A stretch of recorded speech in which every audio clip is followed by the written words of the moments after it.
Pernah nggak sih Anda punya tujuan yang besar banget, tapi rasanya buntu dan terus-terusan nanya ke diri sendiri, gimana ya caranya gue ngelakuin ini?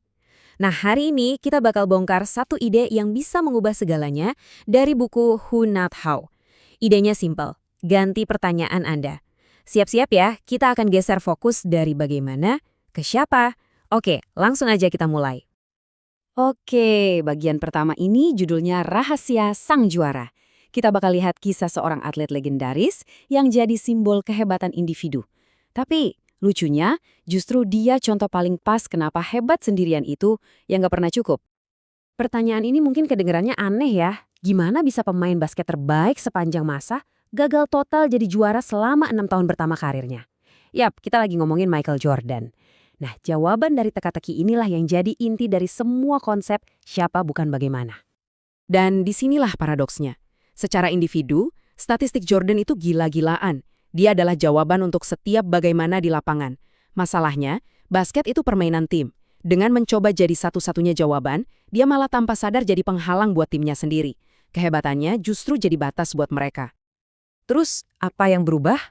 Bukan bagaimana cara Jordan main, tapi siapa yang ada di sekelilingnya. Mereka datangin Scottie Pippen, seorang siapa yang melengkapi Jordan.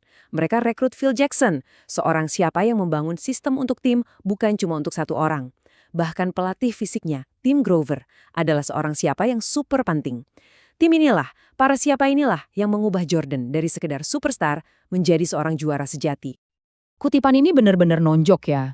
Coba deh pikirin. Kalau sekelas Michael Jordan aja butuh tim siapa buat sampai ke puncak, kenapa kita sering banget maksa buat ngerjain semuanya sendirian? Ini pelajaran penting banget yang ngebawa kita ke bagian selanjutnya. Nah, sekarang ayo kita bedah kenapa banyak dari kita, sama kayak Jordan di awal karirnya, sering banget kejebak. Kita masuk ke bagian kedua, jebakan bagaimana. Sebuah pertanyaan yang tanpa sadar justru bikin kita capek, frustrasi, dan akhirnya gagal. Akarnya tuh ternyata udah ditanam dari kecil loh. Di sekolah, kalau kita kerja sama pas ujian, itu namanya nyontek, dianggap curang. Kita dilatih buat jadi pahlawan tunggal. Padahal, di dunia nyata, kolaborasi itu kunci kesuksesan. Pola pikir inilah yang tanpa sadar kita bawa terus sampai kerja dan kehidupan kita sekarang. Di sini bedanya kelihatan jelas banget. Coba lihat dua kolom ini. Di kiri, pertanyaan bagaimana itu rasanya berat, bikin pusing dan seringnya bikin kita nunda-nunda kerjaan. Itu jalan tol menuju burnout. Tapi di kanan, pertanyaan siapa, itu rasanya ringan, penuh harapan, dan langsung ngebuka pintu buat kerjasama. Ini bukan cuma ganti kata loh, ini ganti energi total. Oke, masalahnya udah kita bahas. Sekarang solusinya. Dan yang paling keren, bukti paling kuat dari konsep siapa bukan bagaimana ini, datang dari cara buku ini sendiri dibuat. Ini contoh yang, brilian banget. Coba deh bayangin ini. Dan Sullivan, orang yang bikin konsep siapa bukan bagaimana, sama sekali nggak nulis satu kata pun di buku ini. Ini bukan karena dia males, tapi karena dia mempraktekkan filosofinya 100%. Dia sadar visinya adalah idenya, tapi eksekusinya adalah sebuah bagaimana yang jauh lebih baik dikerjakan oleh siapa yang lain. Dan lihat deh prosesnya. Ini bukan sekedar delegasi biasa. Ini efek domino siapa. Sally Finan nemuin siapanya yaitu Hardy. Terus Hardy, dia juga butuh siapanya sendiri, yaitu Tucker Max. Setiap siapa membawa siapa yang lain, dan hasilnya bukan cuma satu buku. Hasilnya adalah kesepakatan multi buku, visinya jadi 10 kali lipat lebih besar. Inilah kekuatan sejati dari siapa bukan bagaimana. Bukan cuma menyelesaikan, tapi melipat gandakan. Oke, selain hasil yang lebih gede, ada satu keuntungan yang, wah ini bisa kita rasain semua secara langsung. Mari kita ngobrolin gimana caranya, nemuin siapa yang tepat itu bisa membuka aset kita yang paling berharga, yaitu waktu Anda. 500. Angka ini maksudnya apa ya? Ini bukan sekedar angka. Ini adalah jumlah jam kebebasan yang bisa Anda dapatkan kembali hanya dengan satu keputusan. Siapa? Angka 500 jam ini adalah kisah nyata dari Sharon Duncan. Dia kejebak kerjaan, stres, sampai ngorbanin waktu berharga sama ibunya.